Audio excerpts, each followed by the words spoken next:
Assalamualaikum warahmatullahi wabarakatuh. Waalaikumsalam warahmatullahi wabarakatuh. Perkenalkan, kami dari kelompok 3 yang beranggotakan saya Tika Noviarisma dan teman saya Siti Lailiatul Munawwiroh yang akan mempresentasikan mapel studi Al-Quran yang bertemakan Mukjizat Al-Quran. Waktu presentasi kami serahkan kepada Siti Lailiatul Munawwiroh. Dan langsung saja, saya akan memulai presentasi dari mata kuliah studi Al-Quran dengan tema Mukjizat Al-Quran. Yang pertama yaitu pengertian mukjizat. Kata mukjizat dalam Kamus Besar Bahasa Indonesia diartikan sebagai kejadian ajaib yang sukar dijangkau oleh kemampuan akal manusia. Pengertian ini tidak sama dengan pengertian kata tersebut dalam istilah agama Islam. Kata mukjizat terambil dari kata bahasa Arab, yaitu ajaza, yang berarti melemahkan atau menjadikan tidak mampu. Pelakunya atau yang melemahkan dinamai mujiz, dan apabila kemampuannya melemahkan pihak lain amat menonjol sehingga mampu membungkamkan lawan, ia dinamai mukjizat tambahan. Tak marbutah pada akhir kata itu mengandung makna mubalaghah atau superlatif. Mukjizat didefinisikan oleh pakar agama Islam antara lain sebagai suatu hal atau peristiwa luar biasa yang terjadi melalui seseorang yang mengaku nabi, sebagai bukti kenabiannya yang ditantangkan kepada yang ragu untuk melakukan atau mendatangkan hal serupa. Namun mereka tidak mampu melayani tantangan itu. Jika kita berkata mukjizat Al-Quran ini berarti bahwa mukjizat atau bukti kebenaran tersebut adalah mukjizat yang dimiliki atau yang terdapat di dalam Al-Quran. Bukannya bukti kebenaran yang datang dari luar Al-Quran atau faktor luar. Pada bab sebelum ini telah dikemukakan tentang apa yang dimaksud dengan mukjizat. Kini akan kita bahas apa yang dimaksud dengan Al-Quran dalam konteks kemukjizatan ini. Al-Quran biasa didefinisikan sebagai firman-firman Allah yang disampaikan oleh malaikat Jibril sesuai dengan redaksinya kepada Nabi Muhammad SAW dan diterima oleh umat Islam secara tawatur. Para ulama menegaskan bahwa Al-Quran dapat dipahami sebagai nama keseluruhan firman Allah tersebut. Juga dapat bermakna sepenggal dari ayat-ayatnya. Karena itu, kata mereka, jika Anda berkata, saya hafal Al-Quran, padahal yang Anda hafal hanya satu ayat, ucapan Anda itu tidak salah, kecuali jika Anda berkata, saya hafal seluruh Al-Quran. Dalam konteks uraian tentang kemukjizatan Al-Quran, maka yang dimaksud dengan Al-Quran adalah minimal satu surah atau surah walau pendek, atau 3 ayat atau 1 ayat yang panjang seperti ayat Al-Kursi. Al-Quran Surat Al-Baqarah Juz 2 ayat 225. Pembatasan minimal itu dipahami dari tahapan-tahapan. Dan selanjutnya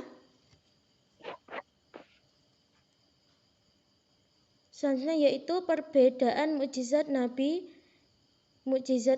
dengan mukjizat Al-Quran. Perbedaan mukjizat dengan nabi-nabi sebelumnya.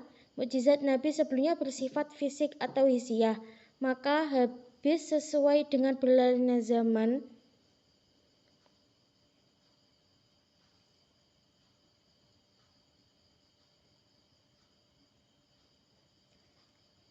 Perbedaannya yaitu yang pertama, generasi setelahnya tidak lagi bisa menyaksikan mukjizat tersebut, sementara Al-Quran adalah mukjizat yang terjaga, bisa menyaksikan mukjizat tersebut, sementara Al-Quran adalah mukjizat yang terjaga, abadi dan berkelanjutan. Karenanya hingga hari ini masih banyak temuan-temuan tentang mukjizat Al-Quran. Yang kedua, mukjizat nabi-nabi sebelumnya terfokus pada penakjuban pandangan, sementara mukjizat Al-Quran mengarah pada pembukaan hati dan pembukaan akal. Karena itu daya pengaruhnya lama dan bertahan sementara mukjizat pandangan kadang begitu mudah terlupakan. Yang ketiga, mukjizat Nabi sebelumnya di luar konteks isi risalah mereka dan tidak bersesuaian karena fungsinya utamanya hanya untuk menguatkan kenabian atau membuktikan bahwa mereka adalah utusan Allah Subhanahu wa taala. Contoh, menghidupkan orang mati, tongkat menjadi ular. Tidak ada hubungan langsung dengan isi kitab Taurat dan Injil. Sementara Al-Quran benar-benar mukjizat yang bersesuaian dan menguatkan isi risalah kenabian. Dan selanjutnya yaitu tujuan mukjizat Al-Quran.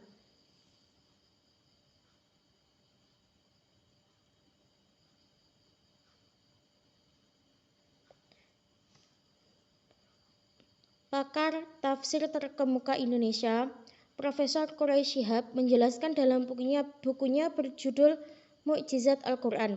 Mukjizat diturunkan Allah untuk membuktikan kebenaran para nabi, bahwa diibaratkan dengan hadirnya mukjizat itu, Allah Subhanahu wa taala benar-benar berbicara kepada umat manusia.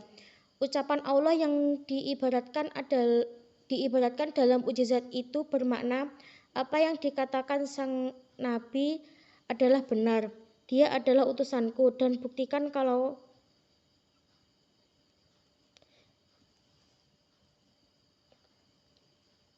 dan buktinya adalah aku melakukan mukjizat itu.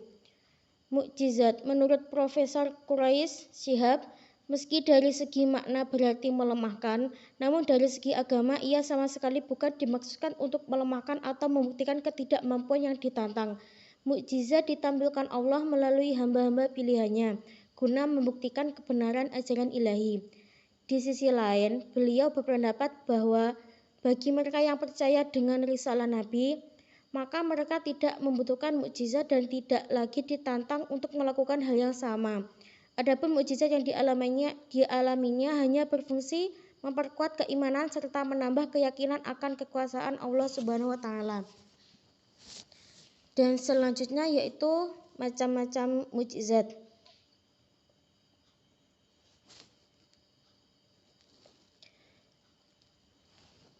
Secara umum mukjizat dibagi menjadi dua, yaitu mukjizat material dan mukjizat imaterial. Untuk lebih jelasnya berikut penjelasan mengenai macam-macam mukjizat.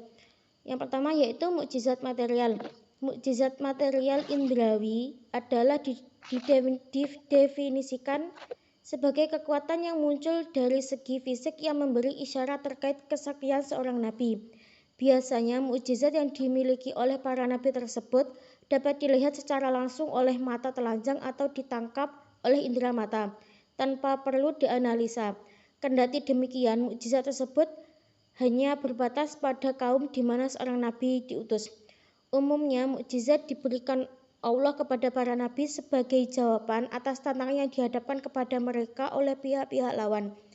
Ada beberapa contoh mukjizat melalui para nabi untuk menunjukkan kekuasaan Allah, seperti perahu Nabi Nuh dan tongkat Nabi Musa. Semua mukjizat tersebut bersifat indrawi dan tidak bisa ditolak. Dan yang kedua yaitu mukjizat imaterial. Salah satu contoh mukjizat imaterial yang bersifat imaterial logis adalah mukjizat yang diberikan kepada Nabi Muhammad SAW, yaitu Al-Quran. Mukjizat ini dimaksudkan bahwa Rasulullah diutus kepada seluruh umat manusia hingga akhir zaman. Al-Quran juga menjadi bukti kebenaran ajaran tanpa mengenal waktu, situasi, dan kondisi apapun. Hamka dalam bukunya Tafsir Al-Azhar menyatakan bahwa ada 4 rupa mukjizat Al-Quran. Di antaranya, salah satu mukjizat Al-Quran adalah diberitakan proses terjadinya bumi dan langit, bulan, bintang, dan matahari. Selain itu, di dalam Al-Quran juga dijelaskan mengenai proses turunnya hujan dan pengaruhnya terhadap kesuburan tanah di bumi. Yang kedua, Al-Quran juga banyak menceritakan berita tentang masa lalu, seperti berita tentang Tasmud, kaum Lut, dan lainnya. Semua berita di dalam Al-Quran merupakan berketetapan dengan kenyataan yang besar dan seluruh ahli sejarah mengakuinya. Yang ketiga yaitu mukjizat Al-Quran selanjutnya, yaitu terkait dengan fasahah dan balaghah, di mana Al-Quran memiliki derajat yang tinggi dalam setiap susunan kata, irama, dan gaya bahasa. Susunan kalimat Al-Quran bukan merupakan syair dengan rangkaian kata menurut suku kata bilangan tertentu, bukan puisi apalagi sebuah prosa. Dan yang keempat yaitu Al-Quran. Al-Quran memberitakan segala sesuatu yang akan terjadi. Banyak sekali ayat-ayat Al-Quran yang memberitakan peristiwa-peristiwa besar yang akan terjadi dalam kehidupan sehari-hari. Demikian penjelasan dari saya. Dan selanjutnya akan saya serahkan kepada moderator.